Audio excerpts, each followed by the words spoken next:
right, what's up, boxing fans? It's Aztec 101. So last night, man, we got to talk about it. We got to talk about what happened yesterday. Ryan Garcia versus Devin Haney. What a fight. What a fight. I was entertained from round 1 all the way to round 12. This main event literally saved the entire card. This was a very entertaining fight. And even though I predicted Ryan Garcia to win, I got to tell you guys, watching it happen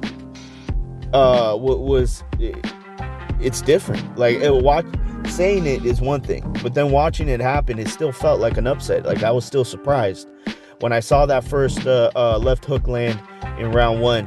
I was surprised that it was just so effective, and it didn't even it wasn't even a flush punch that landed completely, but it was enough to shake Devin Haney. When I saw that, I was like, oh fuck, it's downhill from here. And even the rounds where Devin Haney was winning, it felt more like Ryan Garcia was giving up those rounds.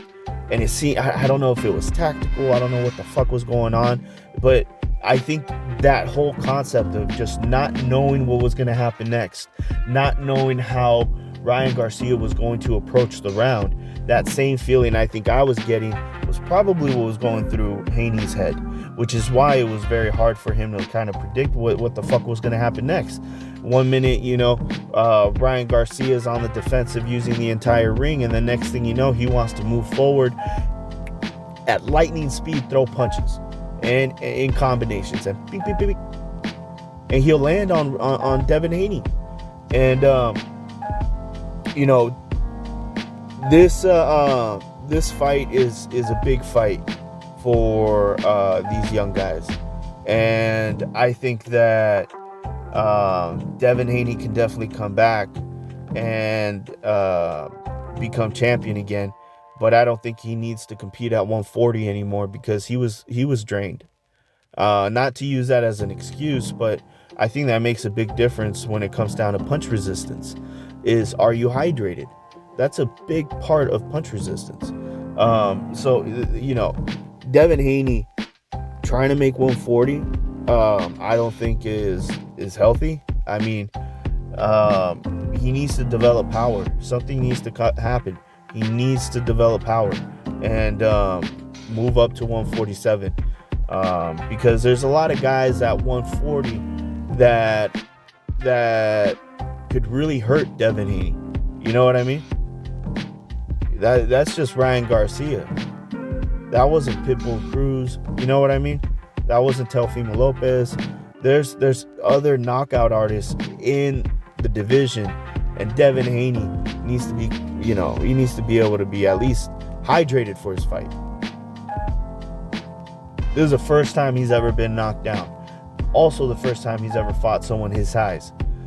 Now, mind you, I know that Ryan Garcia missed weight, and that played a role in the reason why I thought he was going to win. So I do think that played a role in this fight. I think Ryan Garcia not having to lose the last 3 pounds and then also start rehydrating before Devin Haney gave him a leg up. It completely gave him a leg up. I have a feeling, I think it's unprofessional, but I've seen other fighters do it, and at the end of the day, it gets forgotten, right? Everybody forgets about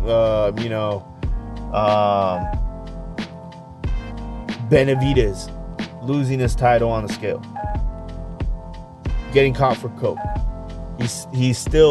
People still want to see him fight, right? So that's just an example of someone that showed unprofessionalism, but people will still see him fight. And Ryan Garcia, I mean, right now Ryan Garcia is on top of the world. I mean, this fight is it's interesting because Devin Haney gets to keep the WBC title. So the WBC has come out and said they're not this title is not going to go vacant. I don't know if Devin Haney is going to want to even try to defend the 140-pound title. just seeing how he was drained for the fight, I wouldn't recommend it. And then Ryan Garcia, I mean, shit, if he had no intention of making 140 to begin with, I could see why he doesn't care about the title. He's probably going to move up to 147, and I would like to see Ryan Garcia at 147. That's interesting. That's going to bring a lot of attention to 147, which seems to be a little, it seems to be missing something, especially now that you have Crawford and Errol Spence trying to compete at 154, right? So I like that. Ryan Garcia, Devin Haney, some of these other guys, going to 147, that's going to be interesting. But man, Ryan Garcia, I think he did his job. He sold the fight, he really did sell the fight. He sold the fight, and then he also kept his promise, and I know I made a bunch of videos, and a lot of the stuff he was doing looked goofy. It looked goofy, but